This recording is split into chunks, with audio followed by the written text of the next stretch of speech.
Good morning, everyone. Are you ready for today's class? Okay, now let's start. Let's first review what we talked last time. Last time we talked about the definition of double integral over a rectangle. For example, if we are given a continuous function f, which is defined on such rectangle, this notation means x is between a and b, y is between c and d. So if we are given a continuous function defined on this rectangle, then the double integral of f over r is defined in this way. This is our notation, and it is defined as the limit of this Riemann sum. We already know what this Riemann sum represents. This is about the definition of double integral over a rectangle R. And here we require f is continuous. F is continuous because we know continuous functions are integrable. But actually, we also know, in fact, if f is not too discontinuous, then the double integral also exists. Not too discontinuous, I mean, if f is bounded on R, and of course, in most places it's continuous, but it can be discontinuous on a finite number of smooth curves. For such f, it is still integrable. This is about the definition of double integral over a rectangle. And from the process of how we form the definition, we understand it can represent the volume if f is positive. Remember? I mean this. You see? If f is positive, then this double integral can represent the volume of a solid. Which solid? Look at here. It's under the surface f, and above the region R is this solid. So that double integral can represent the volume of this part when f is positive. Besides this, then we talk about how to evaluate double integral over a rectangle. We talk about the theorem, remember? It's called the Frobenius theorem. Frobenius theorem tells us if f is continuous or not too discontinuous on a rectangle R, then the double integral is equal to this and this iterated integral.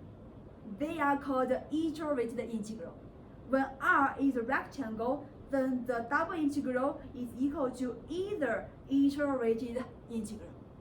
This is about a double integral over a rectangle R. Any question? Okay, after this part, last time at the end of class, Morley asked a great question. He said, well, you see, this definition is given on such rectangle. I mean, for this rectangle, its sides are parallel to the axis. So how about if R is askew? Or if R is more general regions? For such regions, then how we define the double integral? This is a great question. Today we will look at when R is not such a shape, it's a askew rectangle or more general regions like a triangle, a circle, or any more general regions, or more general regions, then how we define the double integral. Let's explore this part in today's class. Okay, let me give you such a region. For example, if we are given a function f of xy,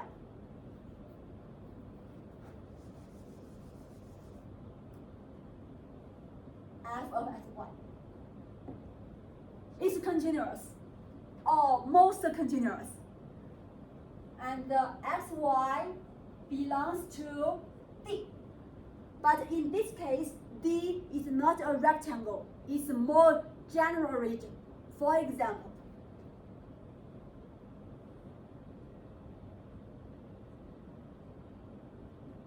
can be such a shape.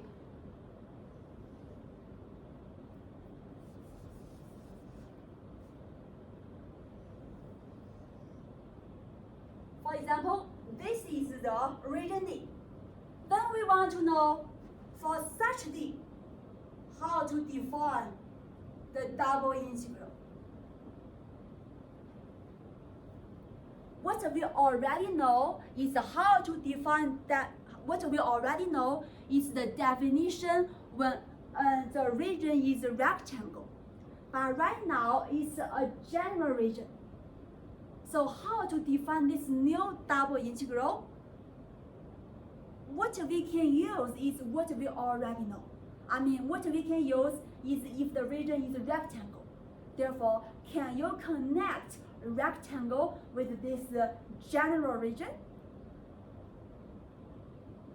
Can you draw a rectangle here? Because this D, you see, it's bounded. So no problem if you draw a rectangle that contains this D. Let's draw such a rectangle. I mean, how about let me draw a rectangle? Draw a rectangle where the sides are parallel to the axis. Let's denote this rectangle by R. Okay? So right now we have a rectangle. And then let's define a definition over the rectangle R. I mean, this is the rectangle R region. Then on this region R, let's define a new function. Let me use capital F.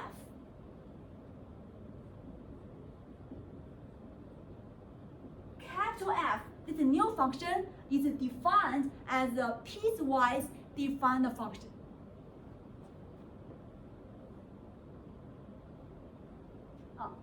When x, y lies in D, we define it as the given function.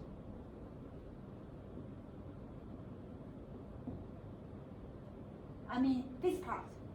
When x, y lies in D, there is the given function. When the point lies in R, but not in D, like this region, where x, y belongs to R, but not in D. When x, y lies here, we define it as a 0. This is the new definition defined on R, which is a piecewise defined function. Since f is continuous, or is not too continuous, I mean, it may be discontinuous on a finite number of smooth curves. Therefore, for our capital F, it is also not too discontinuous. What I mean is that if you consider the double integral of capital F over R, this double integral makes sense. It exists because F is almost continuous. Okay? This makes sense. And also you know how to define this because R is a rectangle. So this double integral makes sense. It exists and you understand how to define that. And then we use this double integral to define the double integral of f over D, over the general region D. This is the definition. When D is general region, how to define that? Any question? You see, this procedure makes sense. It is reasonable. Because for f, when the point lies outside of D, outside the D, we define it as 0. Therefore, this part doesn't make a contribution to the integral. This is a well-defined definition. You can understand this better if we consider the geometry. Now let's see if f is positive. Let's see the volumes. I see the volumes.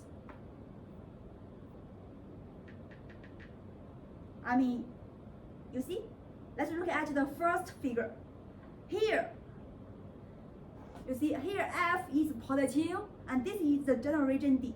Then the double integral, it represents the volume of this solid.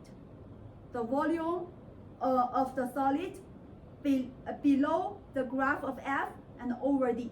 So it's the volume of this part. This is this double integral. Now let's look at another double integral. Let's look at this. You see? Let's see for capital F. This is what does this double integral represent? Then for capital F, it is defined on R. Where is R? This is R. This is R. But we already know f is a piecewise defined function. Outside of D, the function is 0. It's 0. Therefore, for this double integral, it represents the volume of the solid. Which part? It is still the volume of this part. Right? Because this part, the definition is 0. So it is still the same value. Therefore, no problem. These are equal to each other. When f is positive, then the double integral over a general region D, it still represents the volume of such solid. Any question?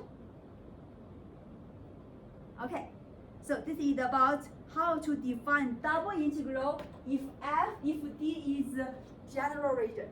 We define it in this way. Okay.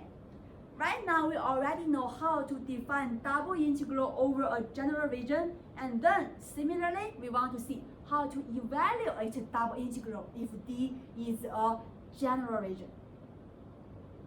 We will talk about the two types of such D. Let's first look at the first type, type 1. You see? Here I give you a general region D, which is this. As you can see, it is bounded on the left by the vertical lines. The left boundary is x equals a. The right boundary is x equals b. But the lower boundary is a function y equals g1 of x. And the upper boundary is another function y equals g2 of x.